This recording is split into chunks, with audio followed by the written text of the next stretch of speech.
Well, this reading that we have today is a difficult passage. Yes?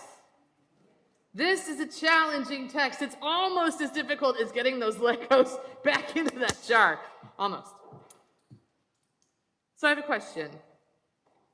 What does it take for us as human beings to move from wanting the scales to be balanced to instead being merciful?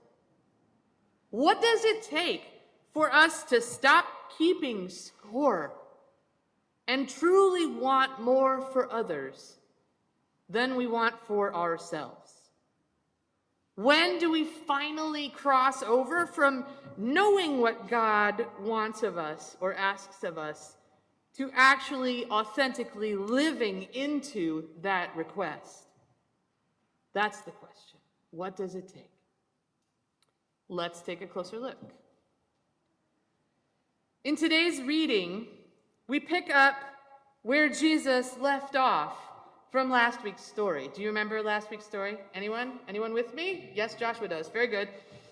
It was the Sermon on the Mount, the blessings and the woes. Jesus starts out today, you that are listening, or since this is a continuation of that level plane where we found ourselves last week, where Pastor Kathy so beautifully described it as a level playing field where people of all different means and abilities were able to gather. Perhaps Jesus' introduction could well be translated, you that are still listening, since he said a bunch of things that were difficult to hear. Or you who have not yet been put off by things that sound foreign and harsh to your ears, but are actually good news to your neighbor instead of you. Jesus says, you that are still listening, let me make this plain. Love your enemies.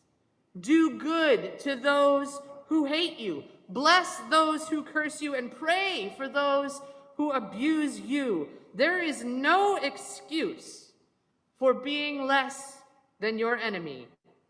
You are called to be greater than vengeful, deeper than petty. You are called to be merciful. I had to look that one up just to be sure, because mercy is something we say all the time, but do we always think about what it means? And Oxford says this: mercy is compassion or forgiveness shown towards someone whom it is within one's power to punish or harm. Compassion or forgiveness shown towards someone whom it is within one's power to punish or harm. I saw a tweet yesterday that said, if you see someone shoplifting diapers or baby formula, you saw nothing. And I had to think about that for a minute. And after a minute, I said, yes, I appreciate that statement. Because if someone is stealing diapers or baby formula, there's a little one depending on them somewhere. Yes? And if you turn in the thief, you probably harm the child. And I think we can all recognize that no one should ever have to steal to feed their baby. And yet, if you go to the store, formula is under lock and key. But better than that, I think that if you see someone shoplifting diapers or baby formula, you should go follow them and ask them, what else do you need? How can I help? Because not only can we recognize that anyone who steals baby basics is not perpetrating a crime, while surely the store might say that they are, the crime here is something else entirely. We can do better and help more. When I was at Fred Meyer last fall, purchasing over 100 sleeping bags that your generous monetary donations made possible at Thanksgiving time, and let me tell you, 100 sleeping bags is like 4 pallets. It was a lot of sleeping bags. I was chatting with the manager, and he said, you wouldn't believe how hard it is to keep these things in stock. And I was kind of surprised because I'm like, are people camping in November? Why is it hard to keep sleeping bags? Is there a run on them? And he said, well, people aren't buying them. And I said, oh, well, it's a good thing we are then. Huh. Mercy is not black and white. Mercy is not exact change.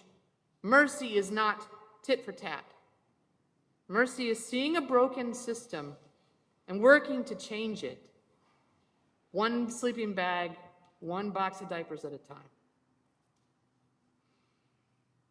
You that are still listening, indeed, this passage is some tough love, y'all.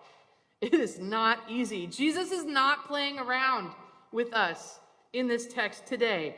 If you love those who love you, what credit is that to you? I mean, seriously. It took me aback when I read it again. Each time I read it, I'm like, oh no. I like loving the people that I love, though.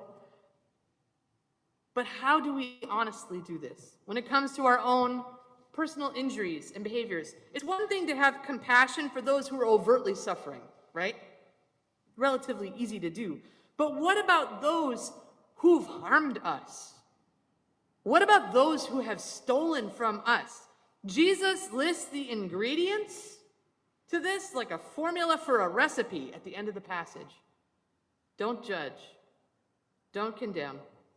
Forgive and give. Easy peasy. Let's just do that. But it's not that simple, is it? Of the 4 pieces of the puzzle toward mercy that Jesus mentions, forgiveness is the kicker in here, I think. We talk about forgiveness so often from the table, from the pulpit, in the font. Everywhere we go in our lives, we talk about forgiveness from this church. And yet, we need to keep doing it because as humans, we're not very good at it. I don't know if you've noticed or not, but this has been a constant message for 2,000 years for us, and we still have to keep working at learning how to forgive over and over and over again because it's hard. It's not easy. So instead of saying what it is today, I wanted to say a little bit about what it's not. Forgiveness is not denying that someone has been wronged. It's not pretending that nothing bad happened. Forgiveness is not a shortcut around dealing with hard things. In fact, it's kind of the opposite of that. Forgiveness is not quick. It's a process. One thing that forgiveness is complicated. It takes work, it takes effort. As children, maybe you had this experience, but I remember play acting forgiveness on the playground and in my classroom as a kid. Do you remember this scene? Someone's mean to you on the playground, so you go and you tell the teacher, right? And the teacher gets the other student and brings them over to you and says, "Sir, you're sorry." And they say, "Sorry," right? And the teacher says, "Like you mean it." And then they say, "Sorry." And then the teacher says to you, "Say, I forgive you." And you say it. And I remember so many times as a child thinking, what good does this do? I'm still mad, or sad, or scared, or ragey. And now this bully thinks I'm a tattletale. Great, this is going to go over real well. Clearly, neither apologizing nor forgiving meant much to me in my childhood experience, except that I was modeling something that I didn't understand. Because when we simplify it like that, you do something that's basic and not very helpful. But now as a grown-up, as an adult, I see that holding on to wrongs only further hurts me. And that what Jesus is teaching us about is having energy and love and life by learning this process of forgiving. Anne Lamott, in Traveling Mercies, writes that withholding forgiveness is like drinking rat poison and then waiting for the rat to die. I have been to so many funeral planning meetings where siblings are feuding or there's generational grievances that get dredged up in a death. And I sit there in the middle of these families that are suffering, and I think to myself, this person is dead. They're not getting any deader. And this is how you're choosing to spend your energy, your feelings, your life. Bitter, resentful, holding on to things.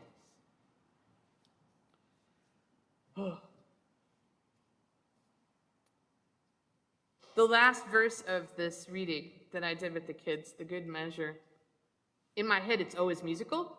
It's got a rhythm to it. And I sing it like this in my head when I read it. It goes, a good measure, pressed down and shaken together, flowing over, will be put into your lap. For the measure that you give will be the measure you get back. See, it fits right there. And I didn't even mess with it. It's just like it's in the song. That sense of the good measure, though, that is where this comes into fruition. It's not simple. It's not easy. It's not fast. It can't be denial. Forgiveness takes a good measure. Giving takes a good measure. Not judging is the opposite of everything we've ever been taught. Not condemning means leaving hope, letting hope be for the hopeless. At the beginning of this message, I asked you, what does it take for us to stop keeping score and to truly want more for others than we want for ourselves? And the answer is that it starts with you. It starts with you and your relationship to God, you and your relationship to others. It starts with you. It starts with the forgiveness that you need to offer and seeing the mercy that you have already been shown. This week, I encourage you to consider the challenge of the good measure. What is the good measure that you are required, that God is calling you to?